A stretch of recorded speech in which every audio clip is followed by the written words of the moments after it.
한 사건 중에서도 30대 한 피해자가 여러 차례에 걸쳐 무려 8억 원의 피해를 본 사건까지 수사를 한 적이 있었습니다. 피해금이 8억인가요? 예. 본인이 가지고 있던 돈뿐만 아니라 가족의 돈, 또 대출을 받아서까지 보이스피싱 조직에게 전달해서 그 책임까지 고스란히 피해자가 감당하고 있는 상황입니다. 최근에 보이스피싱은 특히 휴대전화에 설치하게 되는 어플을 조심하셔야 되는데요. 이 어플을 일단 깔게 되면은 보이스피싱 조직원에게 연결이 되게 하는 수법입니다. 어플을 설치를 했어요. 네. 검찰에 확인을 하고 싶어서 예. 전화를 이렇게 해요. 네. 검찰청으로 걸려가는 게 아닌 건가요? 그 번호가 실제로 검찰청의 대표 번호일지라도 실제로 그 전화를 받는 사람은 보이스피싱 조직원에게 연결되는 형태입니다. 어떤 식으로 되는 거냐면 어플리케이션을 깔면 중국에 있는 보이스피싱 조직에서 어느 거를 검색하는지 어디에 전화하는지 알 수 있고요. 그래서 원격 조정이 되고 웬만한 금융기관 번호를 다 넣기 때문에 피해자는 그냥 어플 깔고 인터넷 찾아서 핸드폰으로 번호 눌러서 걸면 보이스피싱 애들이 받는 거죠.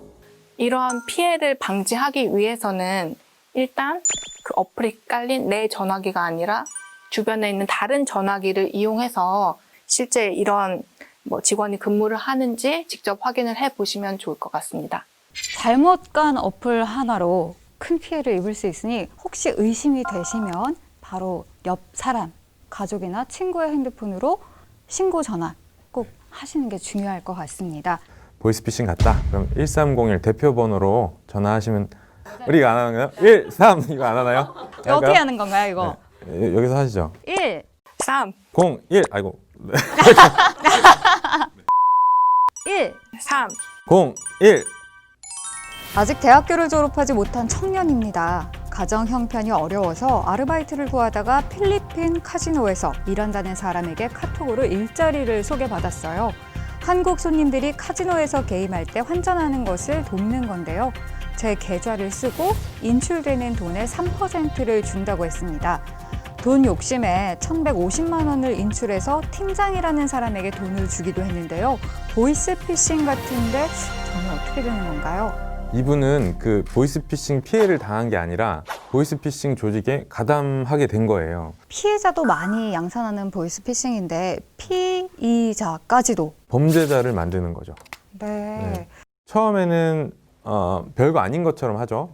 택배 상자 좀 옮겨주세요. 한 건당 3만 원, 4만 원 드릴게요. 다른 데보다 좀 수당이 좋아요. 한 열흘 정도 했어요. 아저씨 그거 말고 조금 더 고가의 일 해볼래요? 현금 찾아서 보내주면 되는 거예요. 그러니까 예전에 보이스피싱은 처음부터 현금 막 날라달라 막 이렇게 했죠. 근데 그렇게 하면은 이제 사람들이 이상해 하잖아요. 그러다 보니까 아저씨 그럼 조금 더 좋은 알바 해볼래요? 그럼 이 사람은 당장 내가 어려운데 뭐 있으면 달라고. 불법은 아니죠? 불법은 아니죠? 라고 물어보지만 사실은 보이스피싱인 거죠. 네. 초기에는 보이스피싱 총책이 중국에 있고 상담원들도 중국에서 조선족들을 주로 모집해서 보이스피싱 범행을 했기 때문에 주로 조선족의 말투 등을 빗대어서 유머가 나오기도 했는데요. 요즘에 보이스피싱 전화를 받아보면 한국말이 어눌하신 분들은 거의 없습니다. 네, 그래서 저희가 준비한 게 있습니다. 바로 음성 파일인데요. 함께 들어볼까요? 네, 본인이 모른다고 해서 무마되는 사건은 아니고요. 본인 입장도 이해를 하고 황당할 수 있겠지만요. 혹시 본인을 포함한 전국의 130여 명의 명의자들에게 네, 근데 이 검거하는 현장에서 저희가 대량의 신용카드와 대포통장을 좀 압수를 했는데 그 압수한 대포통장들 사이에서 로 만들어진 농협이랑 그리고 하나은행 통장이 같이 좀 발견이 되어서 이제 연락을 좀 드리게 됐고요.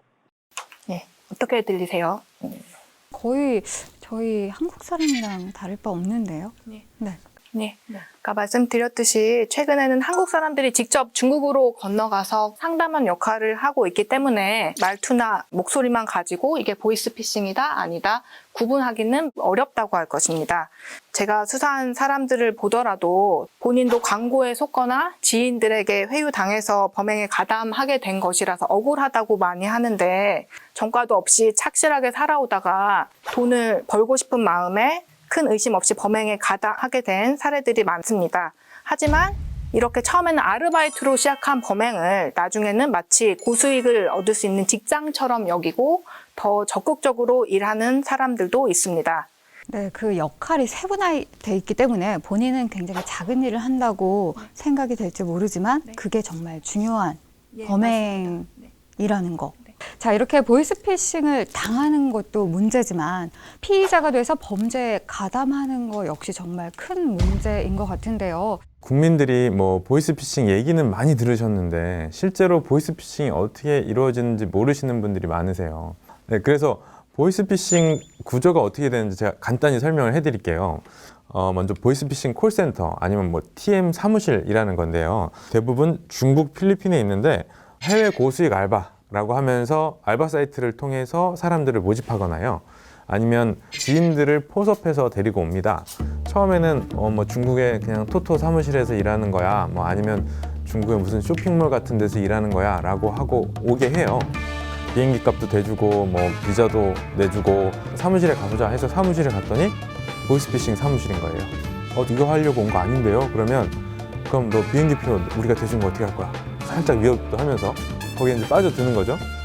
그래서 멘트를 하다 보면 점점 죄책감이 없어지는 겁니다. 이게 보이스피싱 콜센터고요.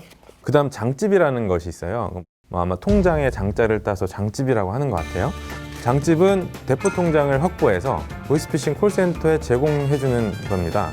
문자를 또 막 보내요. 광고 문자를 보내서 뭐 주류회사 세금 감면용이다, 아니면 대출을 해준다고 거짓말을 하고 당신 체크카드를 보내라 라든지 취직을 시켜줄 건데요. 당신 신분을 확인하기 위해서 체크카드를 보내봐라 이렇게 합니다. 그렇게 해서 그 체크카드를 콜센터에 대포 통장으로 넘겨주는 거죠. 보이스피싱인 걸 이제 중국에 가서 알았어요. 네. 알아서 안 한다고 했는데 하다 보니까 계속하게 되는 거. 이게 그러니까 별로 죄책감이 없어요. 나는 그냥 전화만 했을 뿐인데. ATM 기계에 가서 제3자의 주민등록번호를 사용해서 송금을 해야 하는데 내가 대출을 받을 수 있을 거라는 작은 기대나 욕심 때문에